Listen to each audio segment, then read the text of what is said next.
Hi everyone, it's 10 a.m. on my computer at least, so we're gonna get started.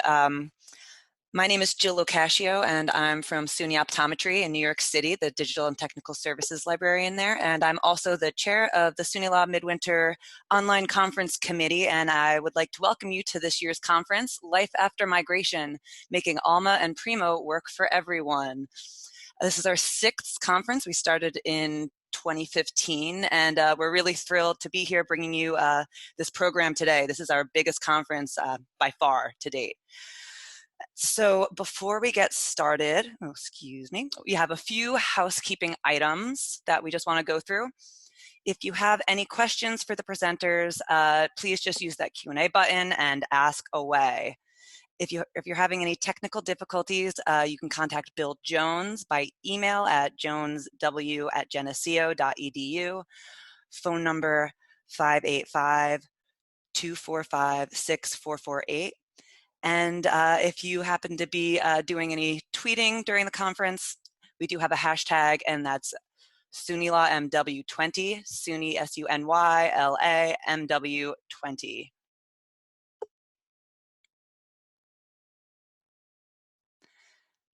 I also want to give a quick shout out to our conference team.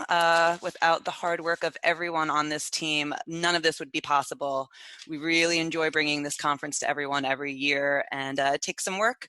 So I would just like to give a big thank you to Jennifer DeVito from Stony Brook University, Bill Jones from SUNY Geneseo, Carrie Martin from SUNY Purchase, Jessica McGivney, SUNY Farmingdale, and Jennifer Parker from SUNY Cortland. And finally, we would just like to ask you to save the date for our annual in-person conference, SUNYLA 2020. This year it's going to be held on June 17th through the 20th at Mohawk Valley Community College in Utica. And we're seeking some submissions for proposals. And you can submit those at sunyla2020.wordpress.com. If these proposals are anything like the proposals we received for this conference, I'm sure it will be a really great conference. So submit proposals and attend if you can. With that, I'm going to hand the mic off to Jen Parker. We have two Jens on this conference committee. And she will introduce our first presenter. Great, thanks. Jill, can you hear me? Is my mic working? I can hear you, yes. Okay, thank you. Okay, I can't hear myself. Okay, can you still hear me? Yes. Yes. Okay. Technology, great when it works. Okay, I'd like to introduce Jennifer Korber, who's presenting on Organizing Chaos, Training for Library Services Platform Migration. Jennifer has 20 years of experience in libraries in both public-facing and behind-the-scenes roles at public and academic institutions.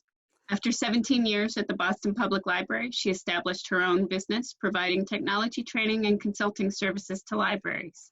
In 2017, Korber became staff training manager for the Harvard Library ILS migration and pivoted her career to follow this new path. Her new contract is with SUNY Library Consortium as training specialist for the ALMA Primo VE migration until August of 2020.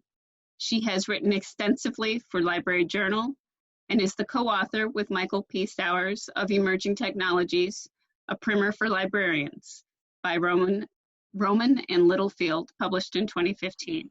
In May 2018, her book, Library Services to Immigrants and New Americans, Celebration and Integration, was released by Libraries Unlimited.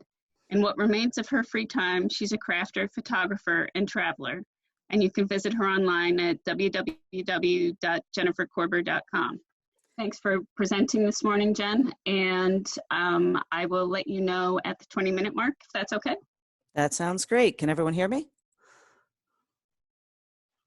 Yes. Great. Awesome. All right. And really, I got to shorten that bio. Okay. It cuts into the time for questions. Good morning, everyone. I'm going to go ahead. There we go. I'm going to go ahead and share my screen. All right, can everyone see those slides? Great, thank you. All right, so thank you all for having me today at SUNYLA. I am going to be speaking on training, and while the theme of the conference is life after migration, my contract at SUNY is actually a case study in how training can be a thing that you need to have discussions and thoughts on, regardless of where you are in your migration process. So it's always possible to reinvent a training program. And we're going to talk today about the components of what can go into an LSP implementation training program. There we go. So rather than an agenda, I'm going to start with a list of questions to ask. And in the course of this presentation, we will look at the questions that you need to ask yourself underneath these larger questions. So how is an LSP implementation different than standard technology training for staff? What are the major considerations when you're developing your program? And what models, structures, and tools work well for an LSP level training program? So what's so special about migration? First of all, everyone in the library system is affected. The vast majority of staff will be affected directly, but some staff in, say, depending on existing workflows, folks in digitization, folks in shelf prep, folks in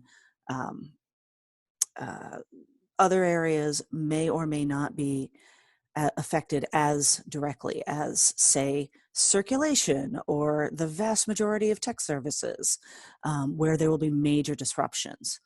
And those disruptions are because your daily workflows will change, regardless of whether you're switching within a vendor's offerings or from one vendor to another. How the work happens in the platform will absolutely change.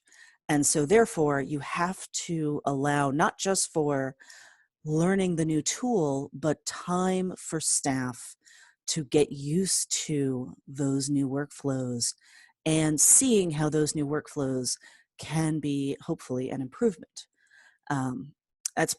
This is also hard because this happens generationally. This is not something where there's a new release every year or two, or a new, Microsoft Office where they come out every 3 or 4 years. This is something that happens on a decade level of time. And so people get very used to the idea that things happen this way and things work this way, where in reality, it's things worked that way in that software or that LSP platform, and now things will work differently in this new one. And that's important because once it's live, you can't just not use it. There's not another you could try as a staff person, but there's not another circulation tool that you can use. There's not another ordering tool that you can use in that way. So they don't get to opt out. So it's got to happen. And then another challenge about an LSP migration is that with standalone software, people can just practice and work on individual documents or what have you, and it can be practice time. Whereas with an LSP, once it's live or before it's live, you have either live sites with limited data or incomplete data, or sandboxes with different data. So you're not getting the full experience until you actually go live. And then once you're in production, you're in production. And so any training that happens there will have an impact. So all of that means that there are lots of considerations for thinking about training on an LSP. And I've broken it out into our standard level of questions: who, what, when, where, why, how. But also a couple of different kinds of considerations within each question. So who gets trained? Who does the training? What formats are you using? Are you going to provide your own training, or are you going to stick mostly with what's provided by, in this case, Ex Libris? What's your timeline? Are you looking before training, before implementation, during implementation, or what's your plan for after implementation? How will you continue training for new staff or staff who move into new roles? How can you balance all of that with a migration downtime? There is that chunk of time when Aleph is down and Alma isn't up yet. And what are you, and Olive is down except for circulation, what can you do with those couple of weeks that you have in that time period? How can you balance training needs with the academic year, the fiscal year? Can you time it so that you're doing financial training in time for rollover, et cetera? Where are you doing it? Online, in person? Are you doing it in production or in a sandbox? With whose data? This is especially important for consortia training, because if you've got different types of campuses with different types of data, they're going to have different ability to do the work that you're training them on. In what order, in a set sequence, and how do you make sure people who need the training for day one get it? And what do they need? And then how do you keep other units only peripherally touched engaged? These are all questions. There is no single answer to any of this, but these are the types of considerations you have to keep in mind as you're doing your training program. By the way, I seem to be having a slight bit of connectivity lag, so if my slides don't match what I'm saying, please give me a shout out. So all of these things, all of those considerations come together in this wonderful triumvirate of your tools, your content, and your structure, and how that both informs and is affected by the model of training you choose. And what do I mean by model? I mean, how high touch is it? Lots of hands-on customized content, detailed formal support, highly structured training. Yes, the slides will absolutely be shared. There was a question. Handouts, how many handouts, what kind of print materials are you going to offer? Are you going to offer print materials? All of that is a high touch approach to training. At the other end of the spectrum, a low touch approach means you're using mostly or only vendor provided materials or materials you find from other institutions who are willing to share. It's going to be self-paced, it's going to be self-directed. It'll probably be mostly online given what we're talking about. That is totally an option, and it's an option if you just simply do not have the numbers of people to require a higher structured training, or you don't have the folks to provide a higher touch training. And it's also really good for tech comfy staff as opposed to simply savvy staff, because they might be savvy in one particular platform, but may not be as comfortable learning new platforms. So you have to balance overall the technical comfort of your staff and confidence. And then a medium touch approach obviously is anywhere in between. It could go from lots of customized content, but mostly online and self-directed, all the way to using mostly vendor content, but doing everything in a lab, all the way from one to the other. Would be a medium approach.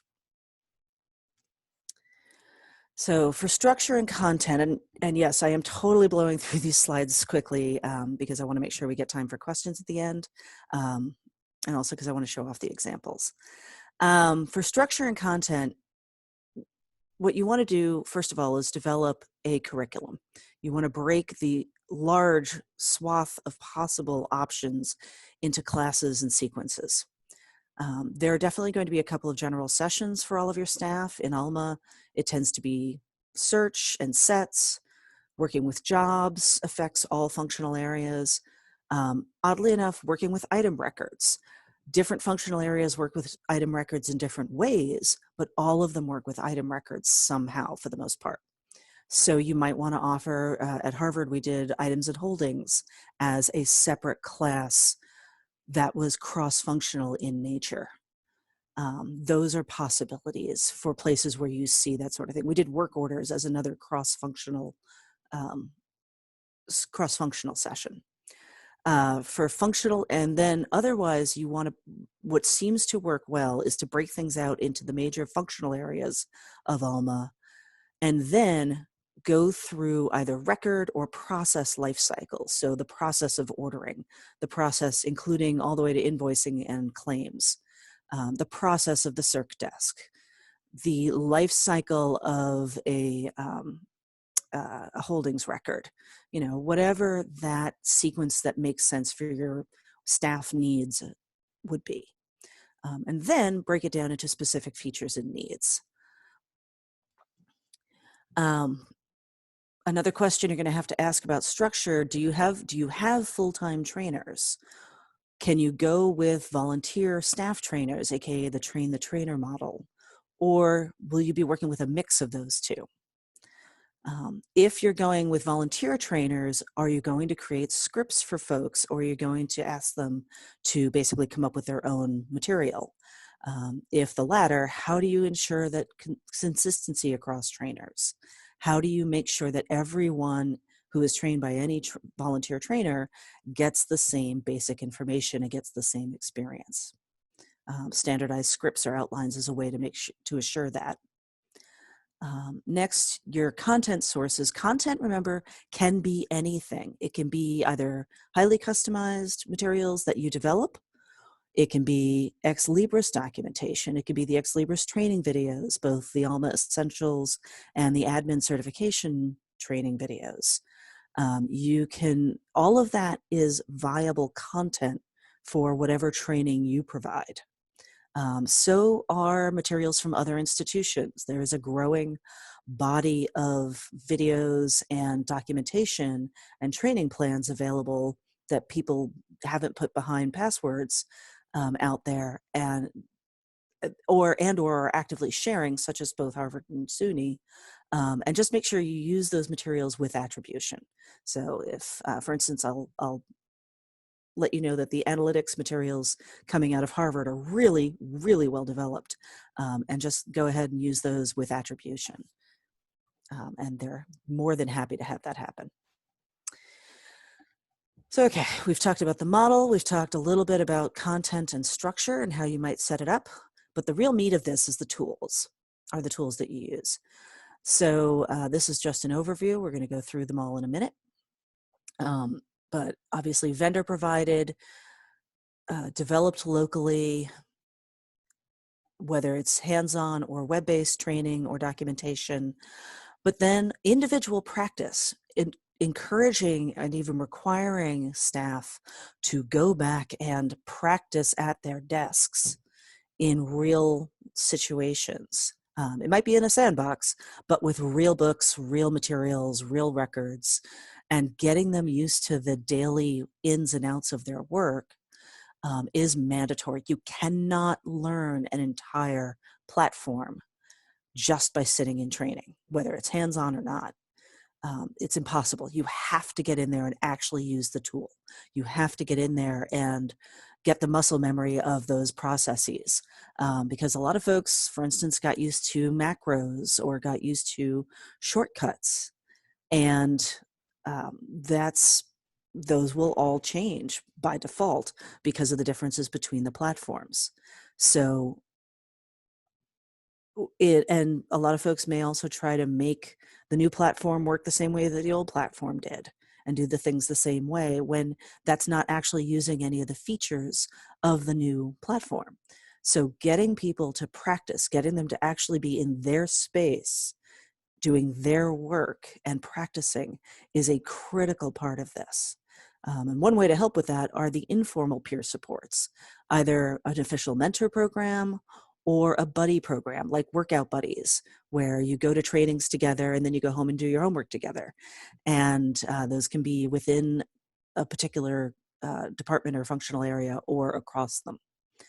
Similarly, learning circles or working groups, not the official migration working groups, but departmental or functional area working groups. Again, just to work through real problems. So, okay, what are the tools? Ex Libris has a ton of stuff. They almost have too much. We know that to be true. But you can absolutely pick and choose what you recommend to people. SUNY, for instance, went through the administrator training and said, watch these videos. These videos are optional if you don't do this kind of work. And Jill, I know I'm at 10:20 almost. Trust me, I'm catching up. Also, Salesforce, asking Ex Libris questions is a part of it. When you're doing training, if you choose a train the trainer model, you have some options. So hopefully the training organizers will probably again, I recommend this, develop materials and or scripts or outlines so that the volunteer trainers have something to work from. Again, it doesn't have to be, it can be as simple as an outline, or it can be as detailed as a step-by-step script with specific examples already provided. But again, balance the needs of both your training organizers and your volunteer trainers.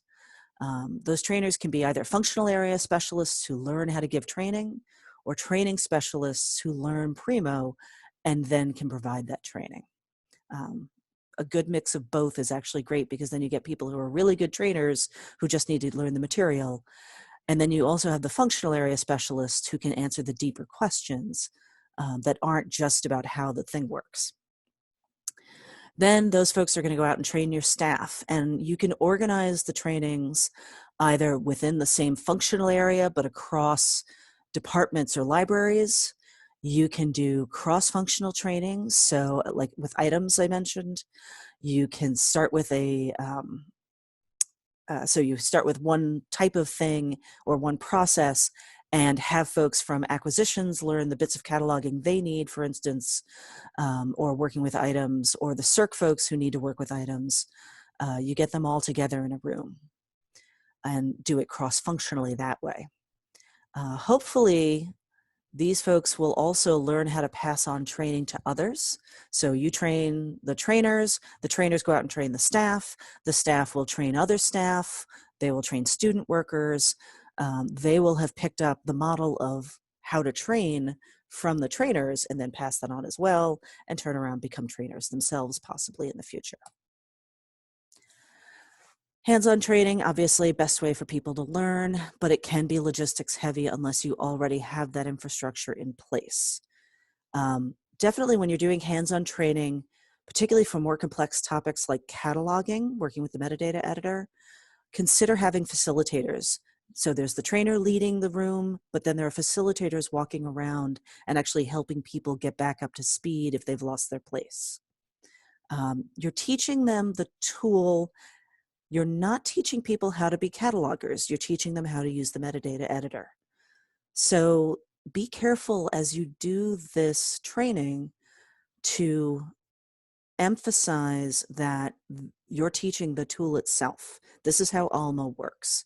Because there are lots of places in hands-on training where people might want to ask questions that are actually policy questions or procedural questions, or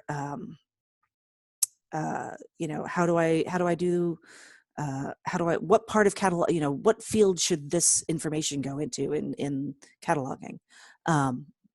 That's not what happens in the ALMA training. How do you put that into the metadata editor is what happens. Speeding up, web-based training, webinars, but also small group working sessions and short static videos. Also documentation, training guides, step-throughs, reference lists, policies. All of those are part of your web-based training. Okay, here are my examples. Harvard Library did a whole bunch of pre-training. This is actually from their long-term training. So static videos that cover the different functional areas and things like work orders or finances, where it's the script, the video, and a direct translate, the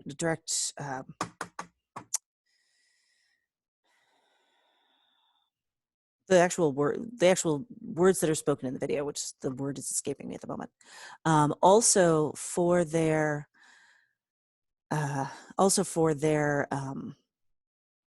long-term training, they used an existing staff CMS to provide structure, transcript. Thank you, Larry.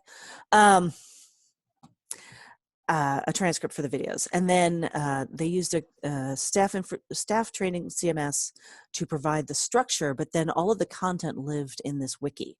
So it was easier to maintain the wiki than to maintain the CMS. Hey, Jennifer, this is Yep. Jen. You are at almost at 10:25, and there's a question about what are static videos? Oh, static videos. Thank you for the question. Static videos meaning not webinars, not interactive. in any way. So it is simply a little video that people can watch on, say, a simple transaction at the circ desk, or here is how you place an order, just stepping through without any extra interactivity. So, and in this case, so coming back, the Harvard materials, you know, were mixed between reading documentation and watching videos, video tutorials, exactly, but very short. Very short videos, you know, nothing more than 15 minutes at the maximum, which again is usually different than a webinar. Okay, and then informal peer support, discussion lists or forums. Again, those working groups, a former colleague of mine Jane at Harvard referred to them as gardening glove sessions, where you dig in the weed. And I see the question, hold on one second. Learning circles at SUNY, we are doing Cafe Alma as basically an online learning circle where staff come and talk about issues that they're having and present to each other on what they're doing. And I mentioned mentors and buddies already. Yes, all of the wiki is available. Let me get through, hold on one second. And again, practice, you will not learn everything you need just by attending. Okay. I've said a lot of this already, so I'm going to just kind of show these slides and not talk because I want to get to any more questions. But basically, these are outlining how Harvard University went through and did both its pre and post go live training, and the question about keeping staff current after go live. That's why these materials continue to be available even after the formal training portion of the migration. So all of the initial training was done in the spring and summer of 2019. 2018, what year am I? And then go live happened, and then they continue to offer training and continue to offer that online training afterwards. SUNY, in contrast, went live in 2019 and is now continuing to structure their long-term post-go live training. So where at the beginning it was training working groups and some shared services staff, and now we're creating support for more campus-based and peer learning, including LibGuides. And Maggie McGee over at SUNY Shared Services put together some very detailed slides. Again, these slides will be available afterwards on exactly how SUNY has put together their training, both pre and post go live. So these will all be there, and I promise you'll be able to read them there. I just want to get to show these last two slides, and then we'll continue to answer questions.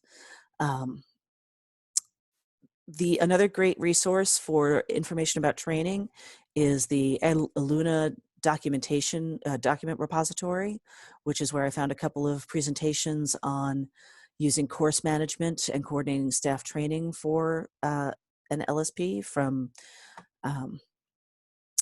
Williams College and Sonoma State. And Minnesota State also has a great training plan, which I can share as well. I'll include a link actually the link is down here in the slide. All of the references are here, so all of those asking are things public? Yes, the university, those parts of the Alma Wiki from Harvard are public. So are the SUNY LSP training guides. And if you are part of an Aluna, an Ex Libris institution, you should have access to the document repository as well. Whew, okay. Well, while you catch your breath, we had one comment before you go to the open questions that Meg Manahan wanted to say that they needed way more training than they thought because Alma was so different from their old ILS. Yes, that is invariably what happens. Is it really is a completely different model in some areas. In some areas, you know, you check books in, you check books out to people, you make requests. You know, fulfillment seems to be a place like strict fulfillment, not resource sharing, but day-to-day fulfillment seems to be an area that requires the least technical training. But there are definitely places like work orders and the expired holds shelf that do require more training than you think they might.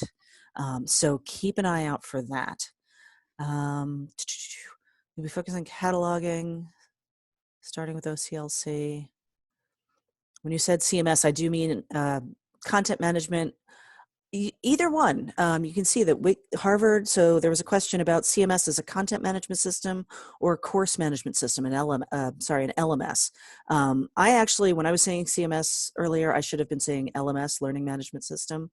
But you can use whatever content management or course management or learning management system you have access to. You should be able to use that. Do not reinvent the wheel. Do not start up a new content management system and then at the same time you're trying to do everything else. Jennifer, I'm gonna give you Yep. like 1 more minute because you started late. So yeah, nope. So any suggestions? There's 2 more questions about daily work and need to keep up with day-to-day regular work. And do you have any suggestions for people getting used to the new Ex Libris lingo? The vocabulary, I've seen more crosswalk glossaries. So here was the term in Aleph, here is the term in Alma, here is any additional distinction between the 2 systems. So just creating that kind of a glossary seems to help with that a lot. Also just reinforcing in the training, only using the new Alma vocabulary.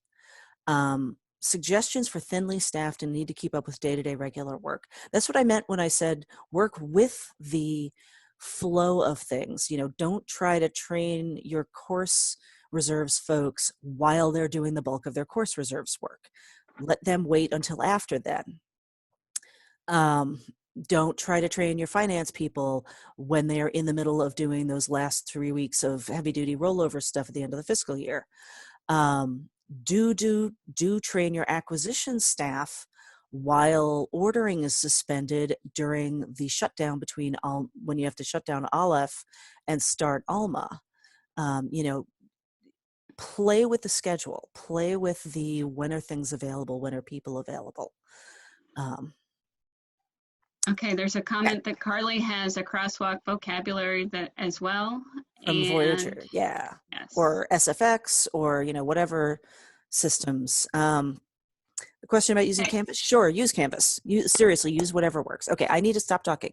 Thank you all. We need to move on to the next one. Thank you so much, Jennifer. Thank you, and I will stop my share.